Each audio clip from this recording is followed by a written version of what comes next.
Bienvenue dans ce 6e épisode de mon calendrier de l'Avent en vidéo pour 2025.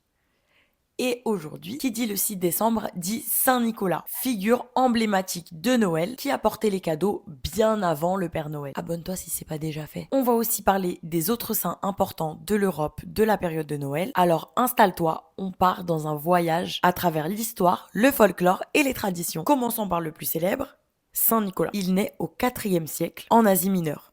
Très jeune, il se distingue déjà par sa bonté et il devient évêque. La légende raconte qu'il aidait anonymement les pauvres et l'un de ses récits le plus connu serait qu'il aurait jeté des pièces d'or à une famille totalement ruinée. Les pièces seraient tombées dans les chaussettes, ce qui aurait donné la tradition de la chaussette de Noël. Les pièces seraient tombées dans des chaussettes qui étaient en train de sécher près du feu, ce qui aurait donné la tradition de la chaussette accrochée à la cheminée. Saint Nicolas est aussi très célèbre pour avoir aidé les enfants défavorisés et en danger. Cette dimension protectrice fait de lui le saint patron des enfants dans une grande partie de l'Europe du Nord. Pendant des siècles et encore aujourd'hui dans certaines régions, c'est le 6 décembre que les enfants ouvrent leurs cadeaux. Il y a aussi beaucoup de personnes qui décorent le sapin le 6 décembre en mémoire de Saint Nicolas. Son image, son manteau rouge, sa barbe blanche ont largement inspiré le personnage du Père Noël. Poursuivons avec une figure essentielle du mois de décembre, Sainte Lucie. Sa fête est célébrée le 13 décembre car autrefois, la nuit était considérée comme la plus longue de l'année. C'est pourquoi son nom est Lucia qui signifie la lumière. C'est une symbolique très forte. Dans les pays scandinaves,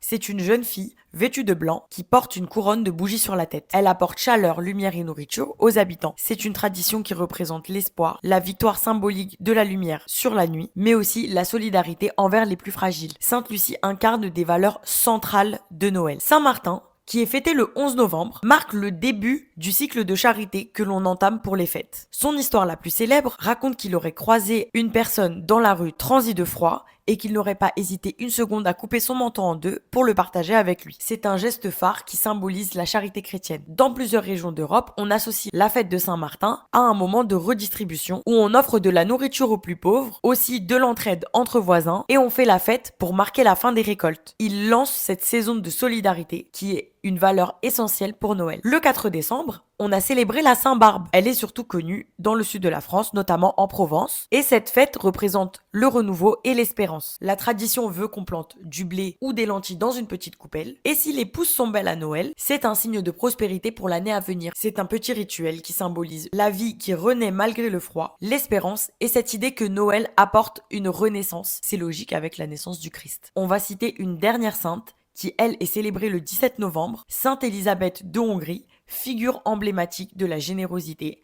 car la charité était littéralement son mode de vie. Elle symbolise le service aux autres, le don de soi et la générosité envers les pauvres, qui sont bien évidemment les valeurs essentielles de Noël. Vous pouvez aller voir la vidéo d'hier, si jamais vous l'avez pas vu. Chacun de ces saints apporte une dimension toute particulière à la période des fêtes. Saint Nicolas représente la générosité, Sainte Lucie la lumière, Saint Martin le partage, et tous nous rappellent que Noël n'est pas simplement une fête, c'est toute une période nourrie d'histoire, de symboles, de traditions et de saints qui ont accompagné la célébration de la naissance du Christ depuis des siècles. Pense à liker, t'abonner, activer la petite cloche pour ne pas rater l'épisode 7 demain qui sera dans un tout nouveau décor. J'ai trop hâte de vous montrer ça. En attendant, tu peux me retrouver sur Instagram, sur TikTok et si t'es en avance, tu pourras peut-être voir le décor avant les autres. Bisous!